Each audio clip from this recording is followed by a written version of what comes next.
रागाद्याक्षयमुपागता यस्य ब्रह्मा वा विष्णुर्वा हरो जिनो वा नमस्तस्मै। जो विद्यादि सागर सुधी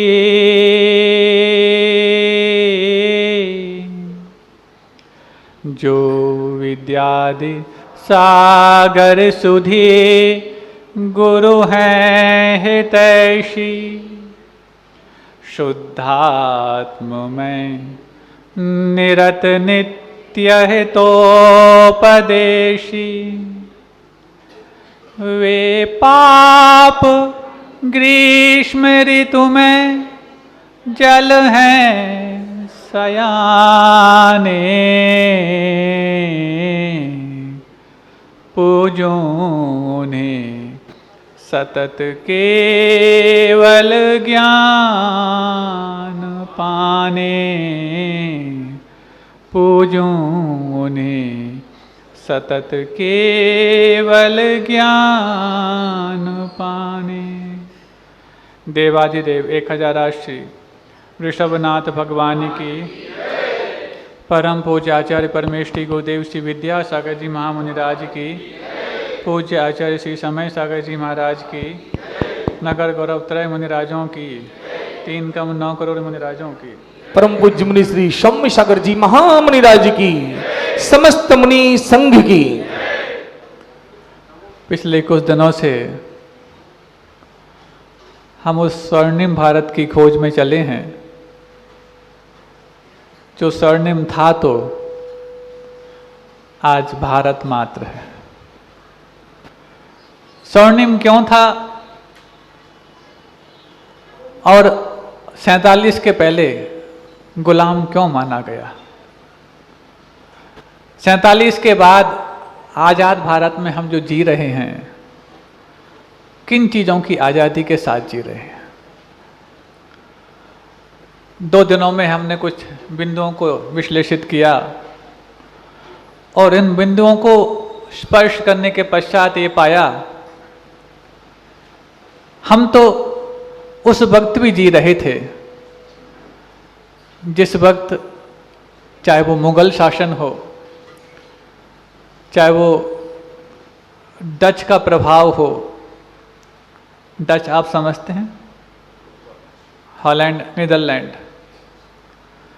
चाहे वो पुर्तगालियों का प्रभाव हो, चाहे वो ब्रिटानियों का प्रभाव हो। इन सब के प्रभाव को भारत ने एक चीज मान करके शायद सहा। इतने आतताइयों के आक्रमण होने के पश्चात भी पिछले 5000 वर्ष पुरानी यदि भारतीय सभ्यता को देखा जाए, किसी भी भारतीय ने कभी किसी दूसरे पड़ोसी देश पर आक्रमण नहीं किया। सुन रहे हो आप लोग? ये बहुत गौरवमयी बात है। 5000 वर्ष पुरानी यदि भारतीय इतिहास को देखा जाए आज से लेकर के, तो किसी भी भारतीय ने बेवजह किसी पड़ोसी पर आक्रमण नहीं किया। ये बात अलग है किसी ने आक्रमण किया हो तो उसका मुंह तोड़ जवाब भी दिया, लेकिन आक्रमण नहीं किया। ये छोटी मोटी बात नहीं है बंधु। हमें लगता है कि भारतीय संस्कृति और सभ्यता पर जिन शासन का इतना गहरा प्रभाव है कि जिन शासन में जो प्रत्येक गृहस्थ और श्रावक के लिए 4 प्रकार की हिंसाओं में से संकल्पी हिंसा के त्याग करने की बात कही जाती है, यदि व्रती बन जाते हैं और व्रती नहीं भी हैं तो उनको हिदायत दी जाती है कि तुम संकल्पी हिंसा से बचना, क्योंकि आरंभी हिंसा, उद्योगी हिंसा और विरोधी हिंसा से तुम बच सकते नहीं। आरंभी हिंसा का मतलब है घर गृहस्थी के कार्य जो आप करते हो उसमें जो हिंसा होती है वो गृहस्थी छोड़े बगैर छोड़ना संभव नहीं है। उद्योगी हिंसा गृहस्थी है तो उसको चलाने के लिए अर्थोपार्जन आवश्यक है, उसके लिए वाणिज्य और उद्योग करने पड़ते हैं, वो हिंसा भी आप छोड़ सकते नहीं। और रही बात विरोधी हिंसा, ये सब कुछ करते वक्त कोई तुम्हारे शत्रु यदि पैदा हो जाएं, विरोधी यदि पैदा हो जाएं, द्वेष रखने वाले, ईर्ष्या रखने वाले पैदा हो जाएं और यदि आप पर वार करते हैं, तो आपको अपनी रक्षा करने के लिए विरोधी हिंसा का भी त्याग आवश्यक नहीं है।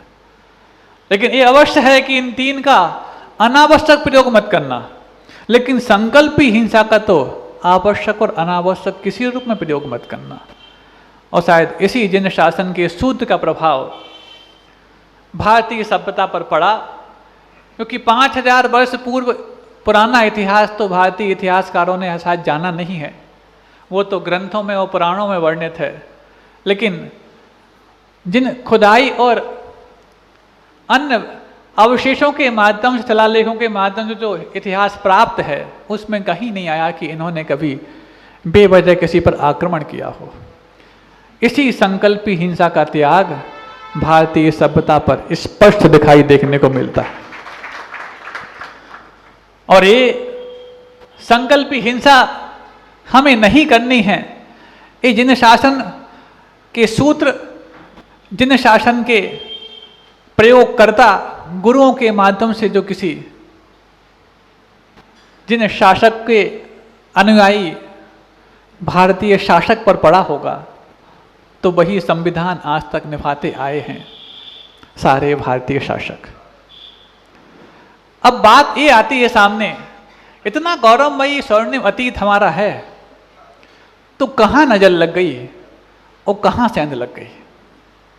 सेंध लगाने वाले तो पहले भी तैयार थे, लेकिन तुम्हारे पुरजोर पुण्य की ढाल ने उनको सेंध लगाने से रोक दिया। लेकिन आज या बीच में कभी वो जब पुण्य कमजोर हुआ तो सेंध लगाने वाले कामयाब हो गए। और जब कमजोर हुआ तो किन कारणों से हुआ, और सेंध लगाने वाले सेंध लगाए तो किन उपायों से लगाए, इसका भी तहकीकात करना आवश्यक है।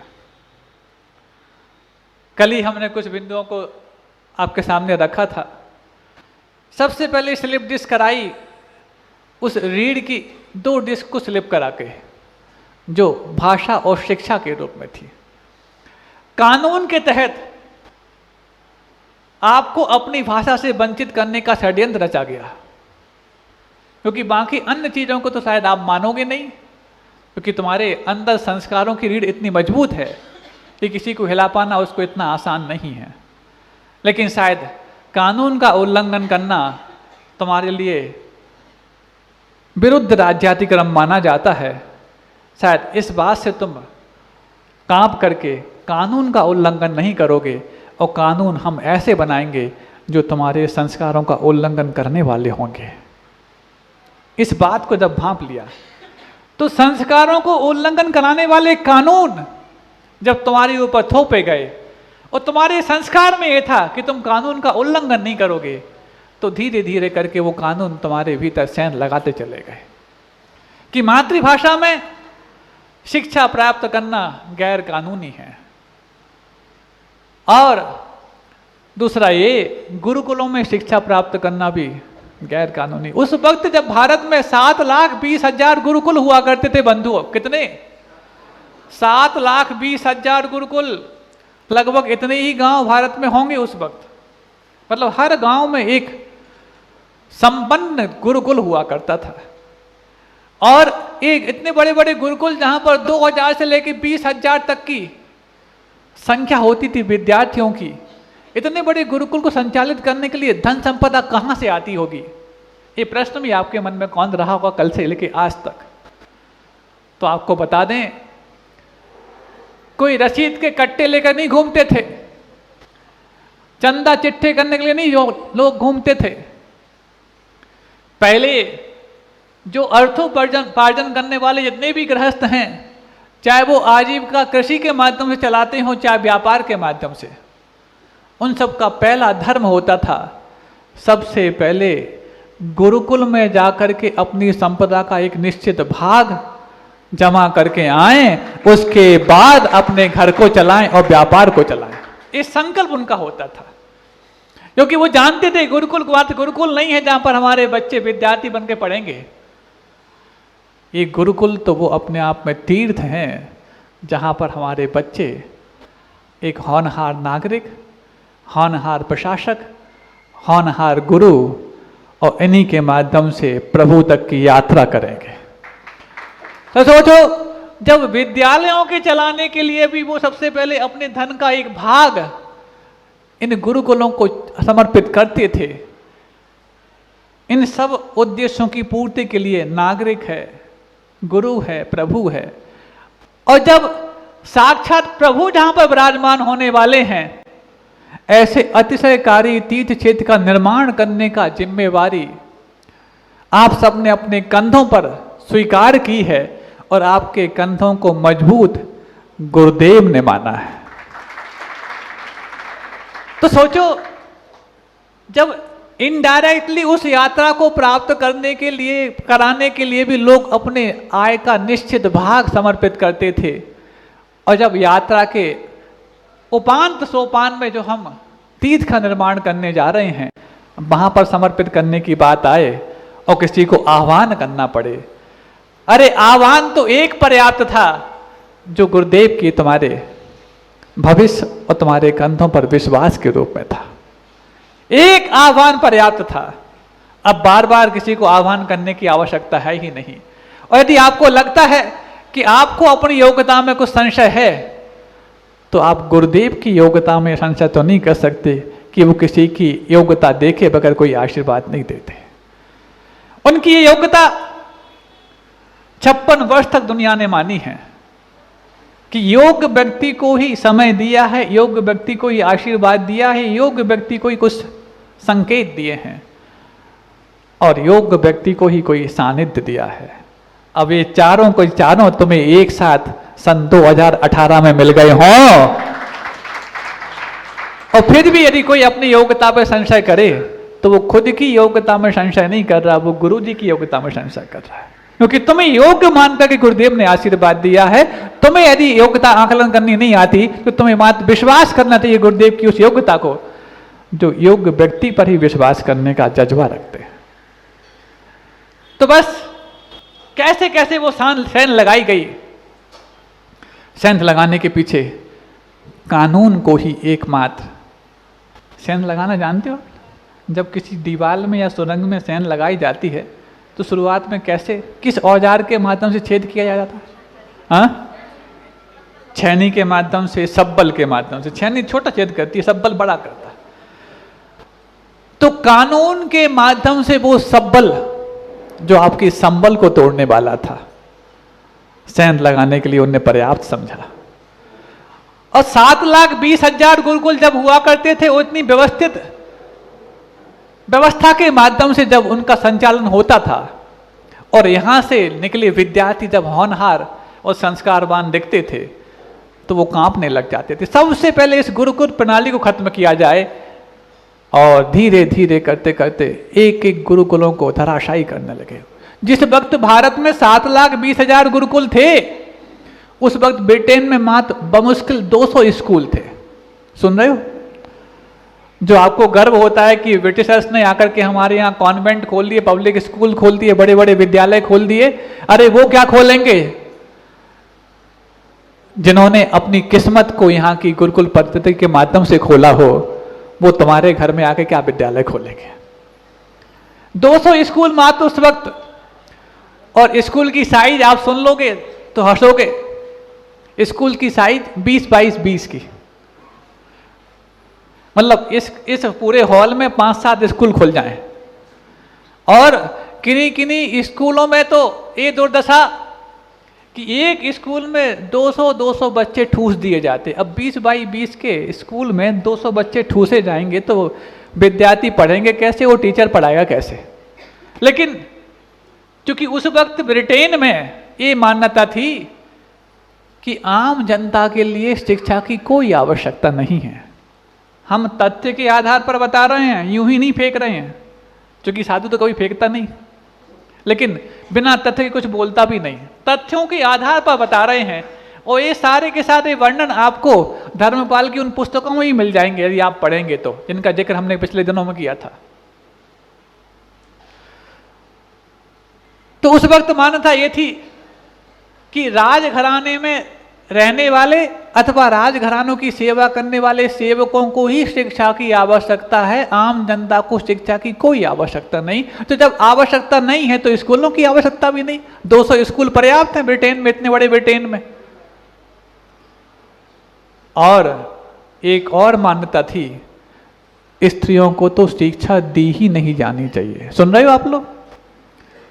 जो आप अपने बच्चों को उन्हीं अंग्रेजों की छाप छोड़े जाने वाले स्कूलों में पढ़ा रहे हो, उन अंग्रेजों की स्त्रियों के बारे में क्या मान्यता थी कि इनको तो शिक्षा की कोई आवश्यकता है ही नहीं। और क्या मान्यता थी? स्त्रियों में तो आत्मा ही नहीं होती। एक कौन कहता? अंग्रेज जिसको अपना आराध्य मानते, ऐसे दो दार्शनिक जिसका नाम हम यहाँ से लेना नहीं चाहते क्योंकि कई लोग सुन रहे हैं बाहर भी और यहाँ पर भी, उनका नाम हम अलग से बता देंगे आपको। ऐसे दो दार्शनिक जिनको ब्रिटेन के लोग भगवान के रूप में मानते हैं, उन भगवान की स्त्रियों के बारे में मान्यता क्या है कि स्त्रियों में तो आत्मा ही नहीं होती। बर्दाश्त कर पाओगे आप लोग? आप लोग मशीनों की आत्मा हो। और उसके बाद जो कहते हैं इनको तो एज ए चेयर उपयोग करना चाहिए। कितनी दुर्दांत और निंद बात है। इसके बाद जो कहा वो मैं तो कह ही नहीं पाऊंगा, मेरी मर्यादा है। ये दो बात मैं कहती।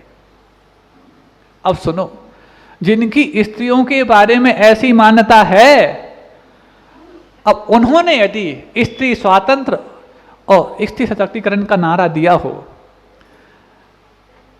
नारी शक्ति भारतीय रूप में जो थी वो शक्ति संपन्न पहले भी थी, आज भी है और आगे भी रहेगी। लेकिन ब्रिटेन का चोला पहन करके नारी सशक्तिकरण का जो नारा दिया जा रहा है वो नारी को पोषण करने के लिए नहीं, नारी का शोषण करने के लिए किया जा रहा है। इसका भी मैं समय आने पर जिक्र करूंगा। तो कानून के तहत ये लाया गया कि इनके लिए शिक्षा जो गुरुकुलों से मिलती है उससे इनको वंचित कर दिया जाए। धीरे धीरे उन्होंने यहां से, अब देखो जब ये हुआ तो भारत में गुरुकुल बंद किए गए, लेकिन पढ़ाई बंद कैसे करा दें? तो फिर स्कूल लाए गए।